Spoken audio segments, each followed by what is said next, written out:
My name's Layla, a 34-year-old who thought she had it all sorted out. I was a part-time accountant, juggling numbers by day and living the simple, happy life I'd always wanted with Mark, my husband.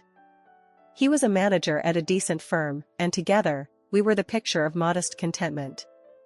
That was until his promotion turned our modest life into something unrecognizable. Initially, Mark's promotion felt like a blessing. "We've hit the jackpot, Layla," he exclaimed the night he got the news. His eyes sparkled with the same warmth I fell in love with. "You won't have to work anymore. How about you take care of our nest while I hustle for the both of us?" It sounded like a dream, but dreams often turn into nightmares. As the money flowed in, Mark's humility flowed out. His once gentle demeanor was replaced by an air of superiority that filled every corner of our home, suffocating me.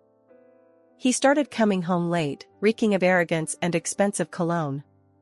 "Layla, this house looks like a dump. Can't you do better?" His words were like daggers, each one striking deep into my heart. "I'm trying, Mark. I'm doing all I can," I'd reply, my voice barely a whisper, trying to hold on to the fragments of the man I married. The house I once took pride in turned into a battlefield, with Mark as the relentless commander. "I didn't marry you to have a partner, Layla.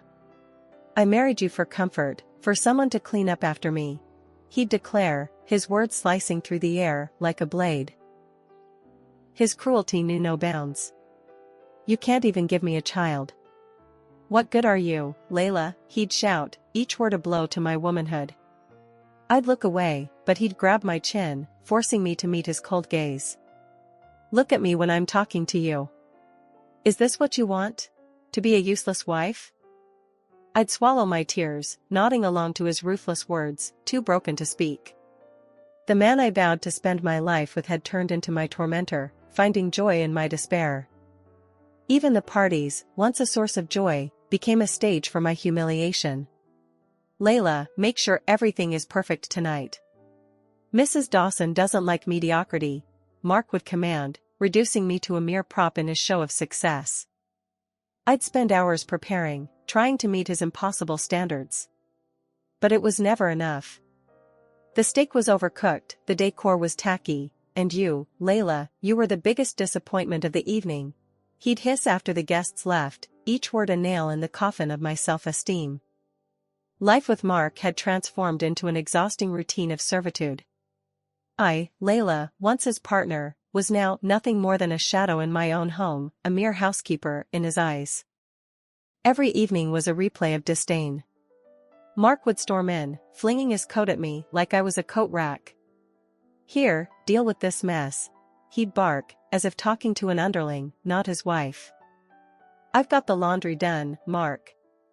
Dinner's almost ready too," I'd say, hoping to ease his mood, my words tiptoeing around his temper. "Dinner? You mean that slop you cook? Don't make me laugh, Layla," he'd scoff, his laughter void of any joy, just a sharp jab at my efforts. It wasn't just his words. It was his actions too. He'd leave a trail of his belongings around the house, a silent order for me to clean up after him. And if the food wasn't to his exact liking, into the bin it went, my hours in the kitchen dismissed, with a flick of his hand. "Too salty, Layla. Are you trying to poison me?" he'd spit out, his words like venom. I followed the recipe, Mark. "I thought it was how you liked it," I'd mumble, my spirit withering under his constant critique. He didn't stop there. Mark knew I had nowhere else to go, no financial backup to fall back on. He made sure I remembered that every single day. "Where'd you spend the money this time, Layla?" "On more useless stuff?" he'd sneer, poring over the expense receipts like a detective. "Groceries, Mark.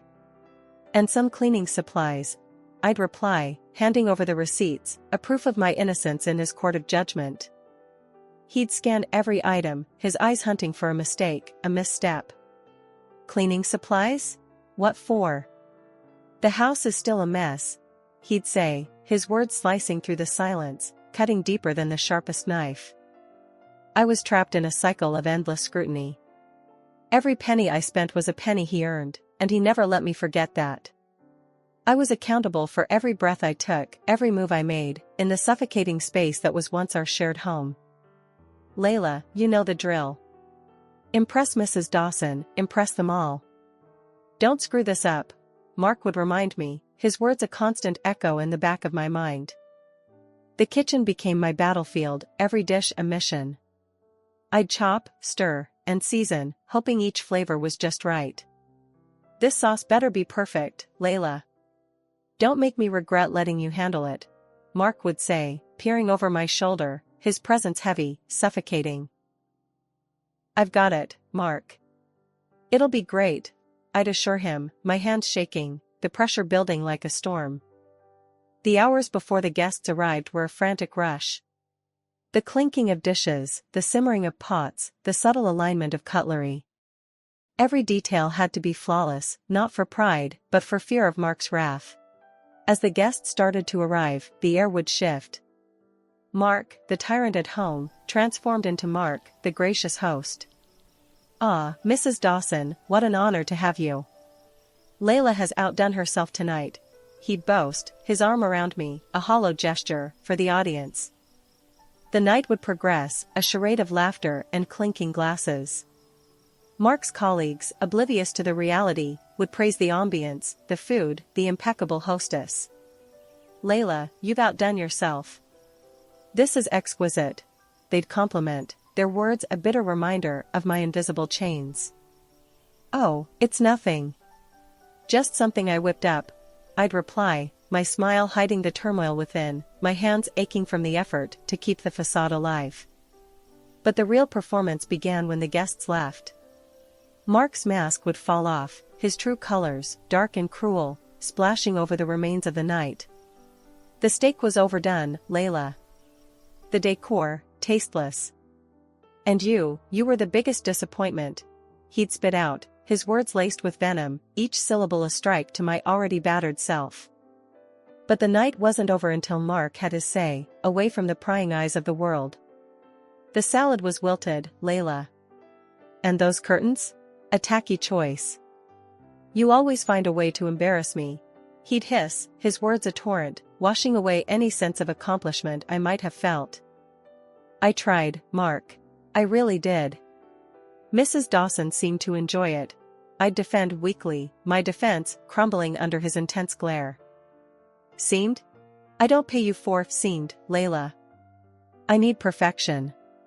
You can't even get a simple party right, he'd retort, his voice cold, devoid of any understanding or love.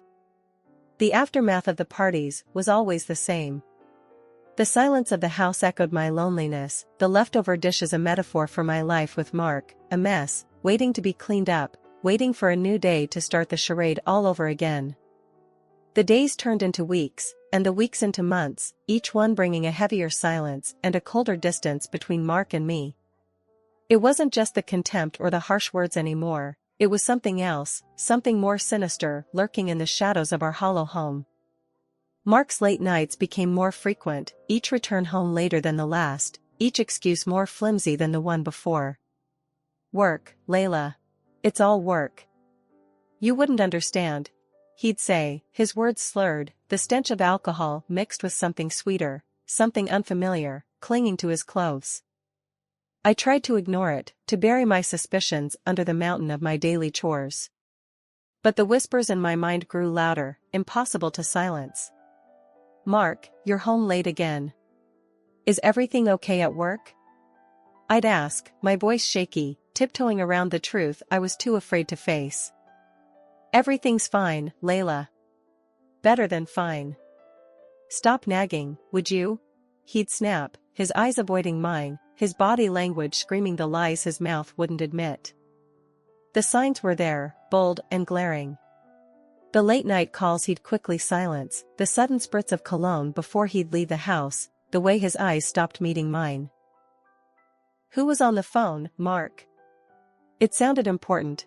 I'd inquire, my heart pounding against my chest, bracing for his reaction. Business, Layla. Just business. Why can't you just mind your own? He'd retort, his impatience a thick veil, covering the truth. It wasn't just his words or his actions, it was the gut-wrenching feeling that crept up on me in the dead of night, the realization that the man I shared my bed with was a stranger, his thoughts, his desires, existing in a world I was no longer a part of. Mark's late returns had become the norm, each night a repeat of the last. His excuses were thin, his demeanor colder, each step echoing in the hollow space between us. The smell of alcohol had become a part of him, a constant reminder of the distance growing between us. "Mark, it's late.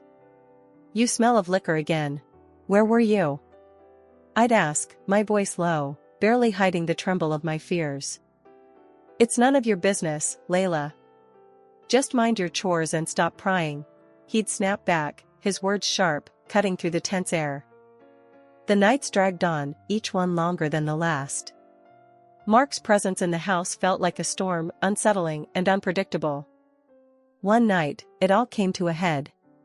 He stumbled through the door, more inebriated than usual, a cloud of unfamiliar perfume trailing behind him.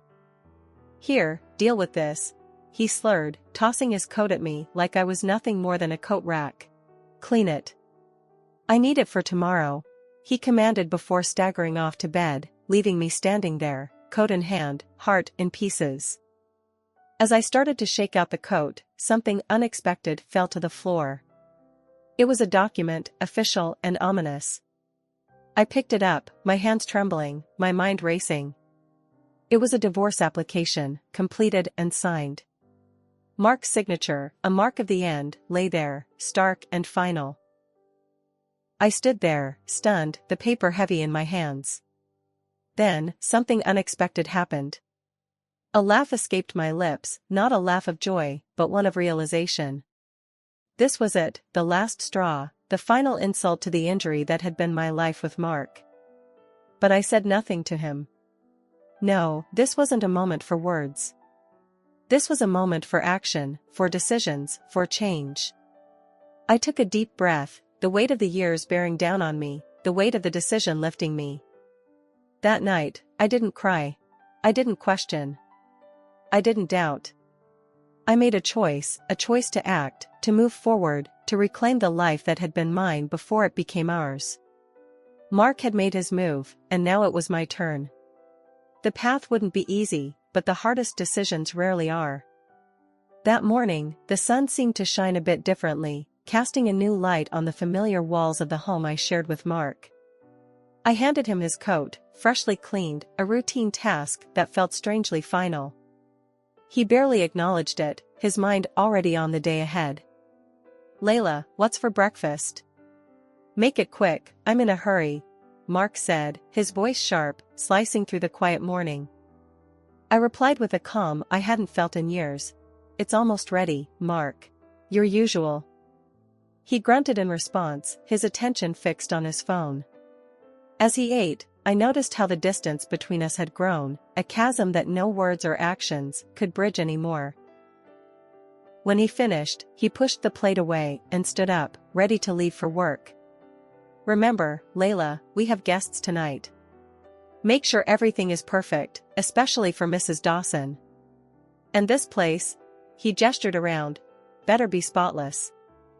His words, once the dictators of my actions, now felt hollow, empty of the power they once held over me. "Of course, Mark. Everything will be ready," I said, the edges of my lips curling into a faint, knowing smile.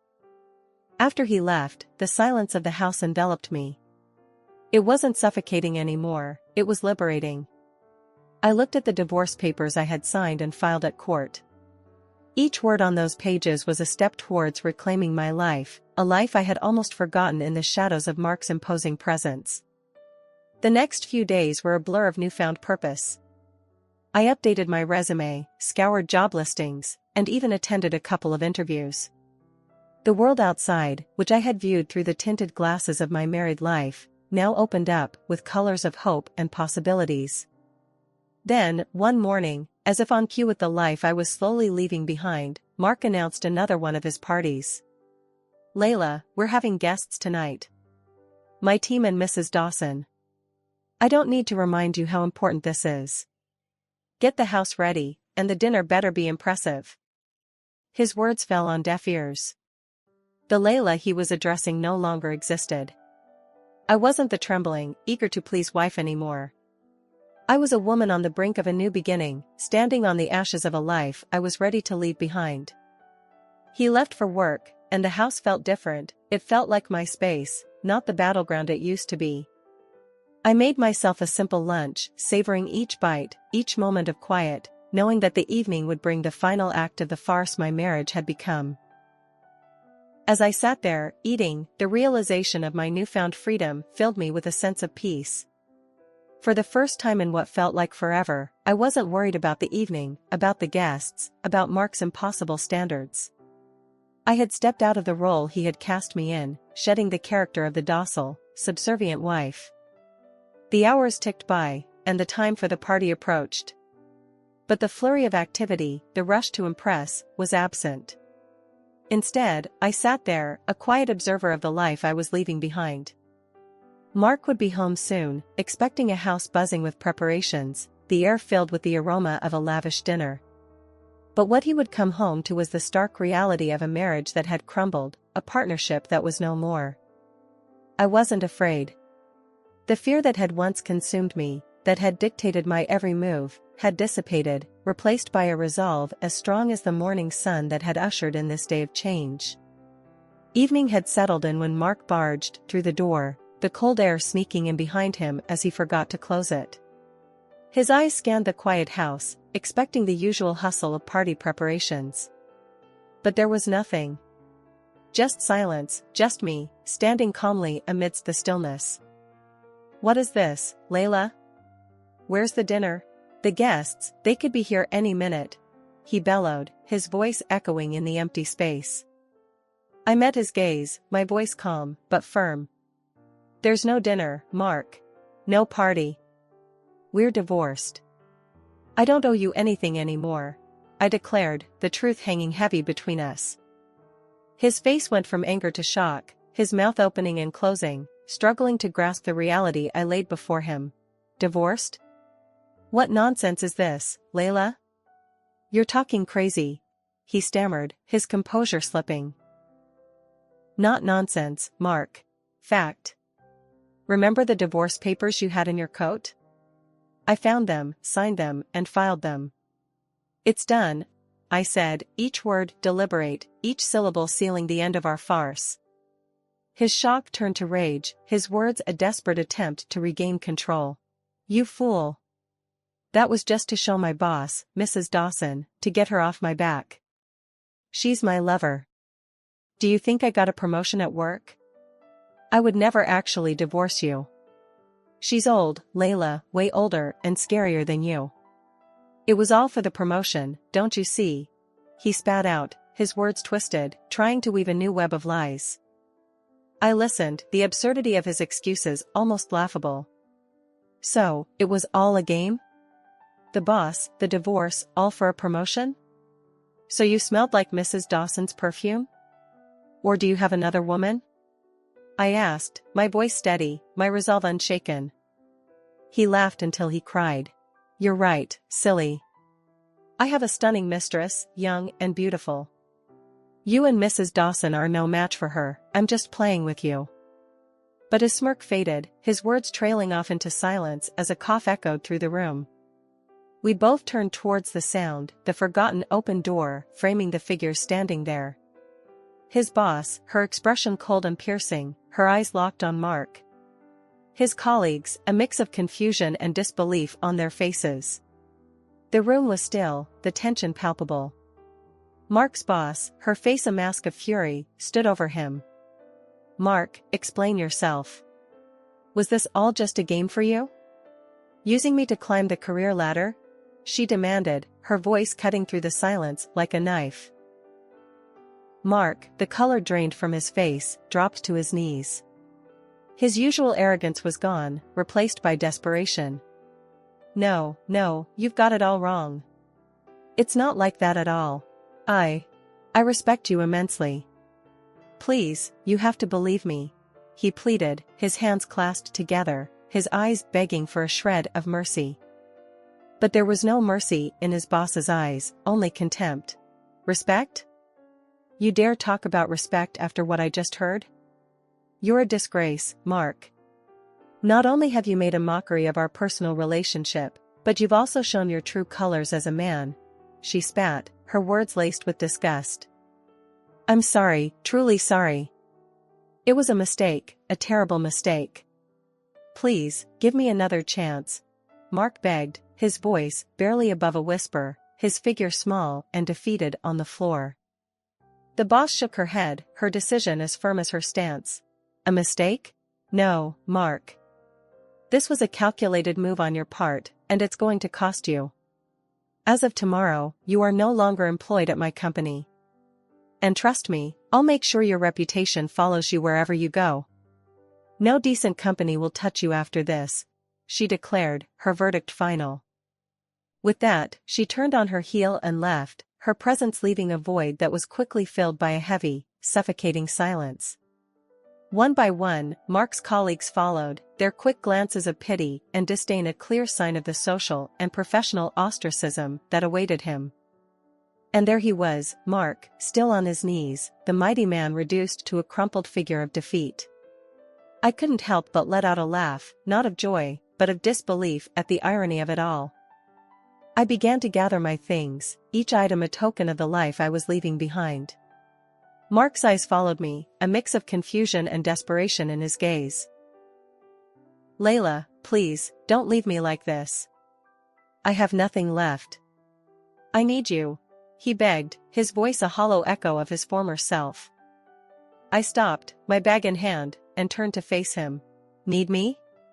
Like you needed your boss, or your mistress, or your precious career? No, Mark. You've made your bed, and now you get to lie in it. Alone, I said, my words clear, my resolve unwavering. But Layla, I made a mistake. I can change. Please, he continued, his pleas a stark contrast to the man who once held the power in our home. I shook my head, a wry smile on my lips. Change? You don't need change, Mark. You need a miracle. And as for staying, you seem to have plenty of company without me. I'm sure you'll manage, I replied, my tone final, my decision made. Life had taken a turn for both of us, but in different directions. I found myself in a cozy apartment, small, but mine. I got a job, nothing fancy, but it was a start, a step away from the shadows of my past with Mark. Mark was in a tough spot. His boss had done a number on him. Everywhere he tried, doors slammed shut. His big-time career was now just a pile of dust. He was left picking up odd jobs here and there, nothing official, just enough to scrape by. His once lavish house was now just a big, empty space, no laughter, no life, just him and his regrets.